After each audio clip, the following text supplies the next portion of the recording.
আমার প্রিয় মাধ্যমিকের শিক্ষার্থী বন্ধুরা, তোমাদের সকলকে আমার চ্যানেলে স্বাগত জানাই। আশা করছি তোমরা সকলে খুব ভালো আছো। আজকে আমি তোমাদের যে এবিটিএ টেস্ট পেপার প্রকাশিত হয়েছে তার 948 পাতায় যে বাংলার প্রশ্ন দেওয়া রয়েছে, আমি সেখান থেকে তোমাদের এমসিকিউর উত্তরগুলো একটু দেখিয়ে দেবো।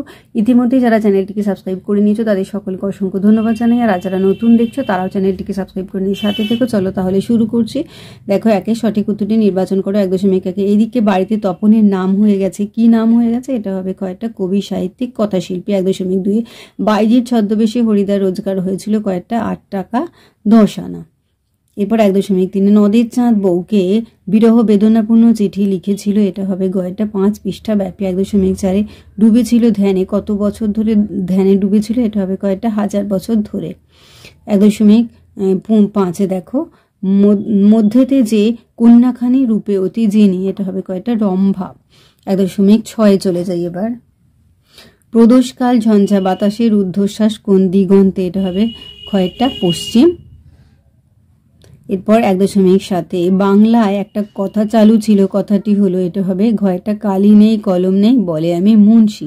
1.8 কলকাতা বিশ্ববিদ্যালয় পরিভাষা সমিতি নিযুক্ত করেছিল। এটা হবে কয়েকটা 1936 সালে। 1.9 ছেলেবেলায় লেখককে কার লেখা বাংলা জ্যামিতি পড়তে হয়েছিল? কয়েকটা ব্রহ্মমোহন মল্লিক। 1.10 কোন পদ শূন্য বিভক্তি যুক্ত হয়? এটা হবে কয়েকটা সম্বোধন পদ।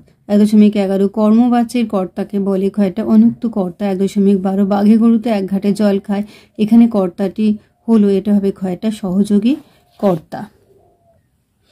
1.13 ছদ্মবেশী অম্বুরালি সুতা বা চিহ্নিত পদটি সমাসটি হলো, এটা হয়ে যাবে ঘয়টা উপপদ তৎপুরুষ। 1.14 কোনো একটি বাক্যাংশ সমাসবদ্ধ পদরূপে ব্যবহৃত কোন সমাসে? এটা হয়ে যাবে গয়েরটা বাক্যাংশই।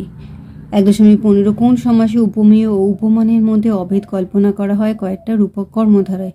1.16 আপনার কি করা হয়? এটা হয়ে যাবে কয়েকটা ভাববাচ্য। 1.17 ক্রিয়ার প্রাধান্য থাকে। এটা হয়ে যাবে কয়েকটা ভাববাচ্য। তাহলে আমার প্রিয় মাধ্যমিকের শিক্ষার্থী বন্ধুরা, আজকে তোমাদের আমি যে এবিটি এর মাধ্যমিকের টেস্ট পেপার প্রকাশিত হয়েছে তার 948 পাতায় যে বাংলার প্রশ্ন দেওয়া রয়েছে সেখান থেকে আমি তোমাদের এমসিকিউর উত্তরগুলো দেখিয়ে দিলাম। আশা করছি সকলেই বুঝতে পেরেছো। ভিডিওটি দেখার জন্য তোমাদের সকলকে অসংখ্য ধন্যবাদ জানাই। ভালো লাগলে লাইক করো, কমেন্ট করো, বন্ধুদের মধ্যে শেয়ার করো। আর আগামী দিনে নতুন নতুন ক্লাসগুলো পাওয়ার জন্য অবশ্যই চ্যানেলটিকে সাবস্ক্রাইব করে নিয়ে সাথে থেকো। আর তোমরা সকলে খুব ভালো থেকো।